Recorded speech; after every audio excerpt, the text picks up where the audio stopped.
What is consciousness? And what about consciousness do you need to know to actually help you and support you along this journey of spirituality and obtaining personal fulfillment? Hi, my name is Peter Abundant, aka Dr. Abundant, PhD and ordained minister in metaphysical sciences. And I'm here to empower you to actually become a conscious creator, thus create the reality that you want. Consciousness is one of those things that we hear a lot when we are delving into spirituality, metaphysical sciences, and we are wanting to take ownership of our mind, our body, and our spirit. Now, what is important to understand is what exactly is consciousness? What does that mean exactly? And what I am going to attempt to do is gain or give you some clarity as to what it means and exactly why it is important to know what consciousness is and how it is aiding you throughout the entirety of your existence toward coming into self-realization or coming into obtaining this thing, this quest that you're on along this spiritual journey. So let's get into it. Consciousness can be defined as the ability to be self-aware. It is the ability to not only exist, but to know you exist. It can be argued that, say, all the other animals and creatures of the world, they exist, but they are not aware that they exist, right? They can't take a moment to contemplate their own existence and exactly how and why they are doing particular things. They just have a program and they just go with it. Yes, they do have personalities and they do have characteristics that make them individual and different amongst each other, but they don't seem to have the ability to contemplate, right? This is why we talk about manifestation, or I should say meditation, is because meditation is the actual practice of self-awareness. It's the actual ability to observe your own thoughts, your own actions, really take time and think about what you're doing, why you're doing it, and if you should be doing it in the first place. And so when we think about consciousness, it is important to recognize that it is your ability to be self-aware as to what it is that you're doing, how you're doing it, and why you're doing it. But it's a little bit more to it than that, because consciousness is a part of what makes you you. Consciousness is that thing that is responsible for your identity in many ways. Now, the ego is also responsible for your identity. But when we think about consciousness versus the ego and identity, what happens is the ego tends to be aggressive and really attached to particular things, right? As identity, as who you are. But consciousness, on the other hand, is the truth as to who you are.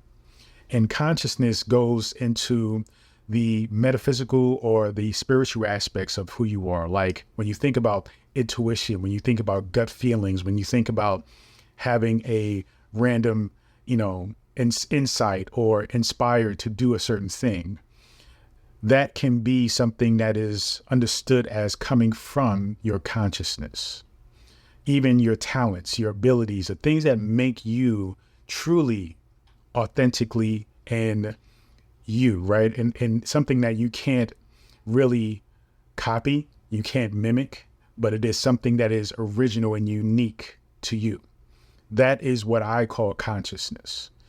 It has many layers. Of course, there is self-awareness, but also it is the very root of who you are. Now, when we think about the ego can be looked at from a more physical point of view, where it is identifying you as a human being, right? Your name, right?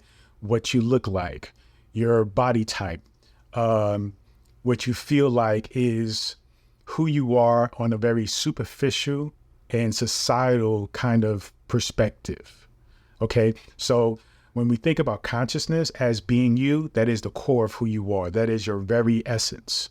Whereas ego, that identity is more of a superficial, the outside appearance of who you are. But many times people identify with what has happened to your life as you being you, as that being you. And that's where we tend to sway or get thrown off with your very essence, because the things that you are thinking, the things you have experienced, they are definitely something that are important and something that you can take with you and use to support you on this journey of spirituality. But ultimately, those things are not you. Many times we have conversations and we talk to other people and we say, this is who I am. I am a teacher. I am somebody who's been through a traumatic experience. I am a Black man. I am a white woman, right? We have all these different things that we attach ourselves to, and thus they are valid in the sense of the experience of living in this physical world. They are not truly, truly who you are.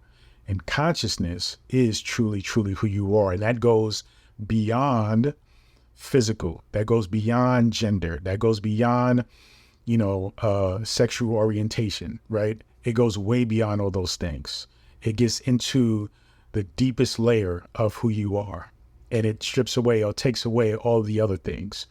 So what I want you to understand is you have to learn to differentiate between the core of who you are, your consciousness, and your thoughts, your emotions, and your habits. You have to recognize that your consciousness is a thing that is leading you along this journey. And those other aspects of self are, like I said before, valid in your experience as being a human being in this planet, but they are not the essence of who you are. Those are just expressions. Those are just experiences, right? Or random things that you happen to have or be in this physical world.